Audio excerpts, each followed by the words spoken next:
PK52, the Saturday morning meeting. This week, I was in San Antonio. And yes, I was at the Toyota Tundra truck plant. So I've got a picture of it right here, and this is what it looks like from the drone overview. So I want to give you a little background. I shot 2 videos while I was in the visitor center. And if you're thinking about doing a plant tour, the rumor is right now they'll have everything ready to go in a few months, couple of months. And so what they've got to do is they've got to change all the V8 engine technology, take out the old Tritech, put in the Dejima welding process and all this stuff, so that when you take a tour through the visitor center, it's all going to be the updated, brand new Tundra technology. And so they're working on that right now. Pretty amazing. I got to see some of the older generation, the last generation stuff, and what a great tour it's going to be. So if you've not done a plant tour, try San Antonio. Let me tell you why.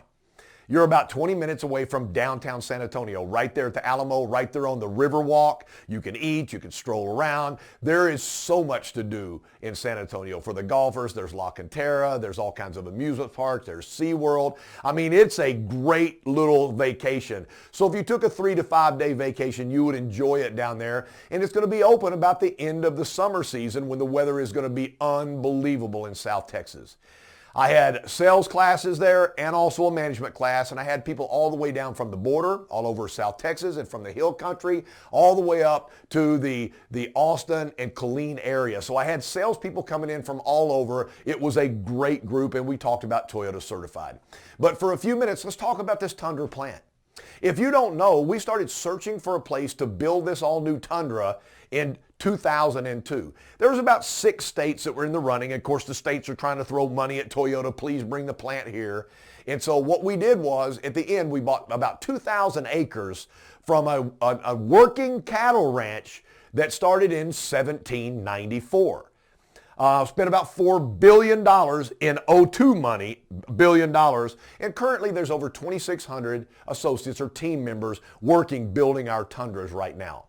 The first Tundra rolled off the line November the 17th of 2006, and they have that truck on display, the very first truck that came off the line. The plant itself, so inside the building itself, believe it or not, 2 million square feet. And what Toyota did, which was revolutionary, instead of waiting for the suppliers to truck and train in all the components, little components, giant components, whatever we need, the steel and everything else, what they did is they built a separate annex on the site, and they brought the suppliers to the property. So the suppliers are on the property, which is amazing. So from 2006 to 2022, building the Tundra and on, and this year we're launching out of this plant, 2022, the all-new Sequoia, and it's right around the road. Gang, it's an unbelievable thing when you do a plant tour, and it's unbelievable when you meet the associates that are a part of this. So I got to shoot a couple of videos inside the visitor center, and I'm going to tag those videos. But my recommendation is get down to San Antonio and find out why this is the #1 manufactured car company in the world and why our quality is unmatched. This has been the prelude to the 2 videos on PK52. Enjoy the videos. PK52, the Saturday morning meeting, the first Toyota Texas-built Tundra, November 17, 2006. Hey gang, I'm here in San Antonio, Texas, standing by this beautiful, first off the line, blue Tundra. Dude, my flesh is crawling a little bit right here. This is like the greatest thing ever. So we're gonna talk a little bit about Tundra today and the evolution of Tundra. As you know, what happens with Tundra? Let's go and look at the average buyer. F-150 is perennial #1 every single year. And remember, granddad had an F-150, dad had an F-150, so it makes sense that son or daughter or whoever in the family is going to buy an F-150. Here in Texas, you have to have a truck, just like a lot of places in the United States.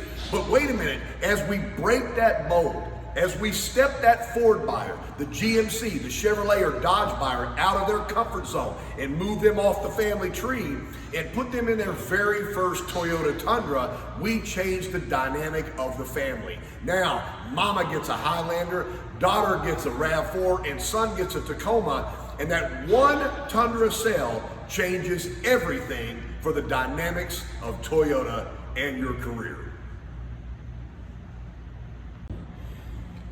1964 through 1969, the Toyota Stout.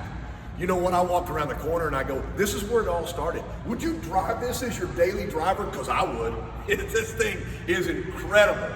So we start with the Toyota Stout and we progress through all of the trucks to get to where we are right now with the all-new Tundra. And as you know, we're minutes away from the brand new Toyota Tacoma.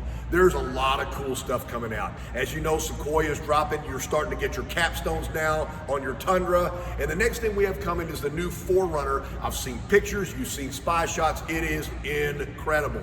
But you know what? There's not a rush to bring the 4Runner out right now because the 4Runner right now is selling at record paces. All we have to do is get them and they're sold.